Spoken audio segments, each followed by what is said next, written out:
This is KCRA3. We begin with breaking news. And following that breaking news this half hour, this is happening in Carmichael, where police have ended their search for a man with a gun. So this happened in the area of Moraga Drive. It's between Madison Way at Winding Way. KCRA3's Melanie Wingo is out live at the scene. She has more information for us right now. And setting the scene, this is going to be an active situation here still in this neighborhood, even though sheriff's deputies have shot and killed the suspect involved. As you can see, the armored vehicle is out here. The neighborhood is taped off. We are just learning about this situation that happened just before midnight. And before we get to hearing from the sheriff's office, we want to give you the exact moments when all of this came to a head. Take a listen.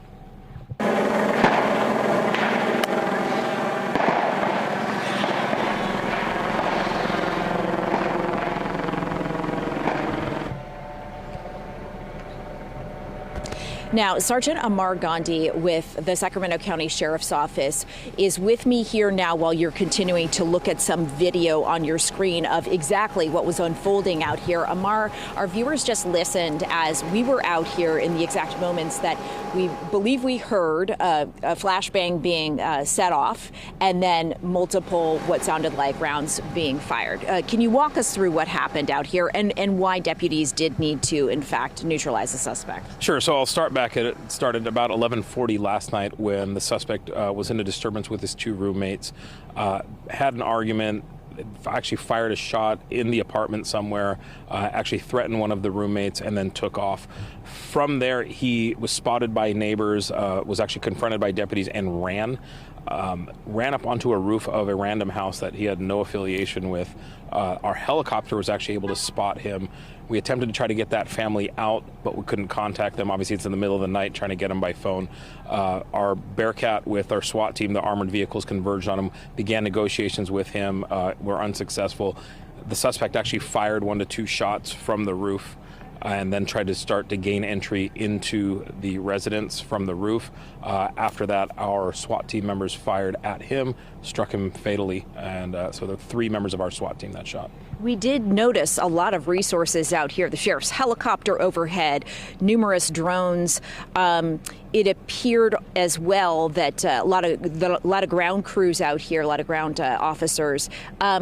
Describe the moments that they were trying to negotiate with this person to no avail type of thing. We know that you use a lot of methods to try to end things peacefully, and unfortunately today that did not happen. Sure, this is very much that big red handle scenario. I mean, obviously you have an armed suspect on the roof. You have an innocent family that has no affiliation with this suspect underneath them. So that's our primary concern, is that family. And like you mentioned, every resource we have, we're going to pull out here, whether it's the drones, canines, the armored vehicles, that big, bad, scary military equipment that everybody, keeps talking about. But this is what it's used for. Unfortunately, it came to an ending where the suspect again fired at us and deputies had to return fire. And Amar, before we let you go, I just want to let people know who are waking up right now, seeing this activity in the neighborhood, hearing that something happened near a high school, a middle school, an elementary school. We're talking about Del Campo High School, Will Rogers Middle School, Dewey Fundamental. What can you tell those families that are part of the school community here? Well, I can tell you, right, zero threat to the school, zero affiliation with the school. The schools just happen to be in proximity. So I mean, as much as you can, especially if you live around here, it's business as usual. Traffic shouldn't be impacted by any stretch outside of this little area right here.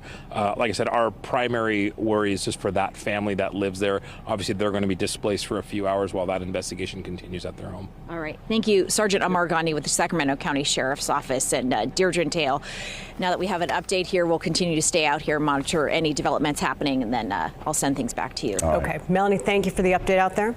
We will continue to follow this developing story all morning long. Be sure to stay updated through the KCRA3 app. You can download it, turn on push alerts to get information sent to your smartphone.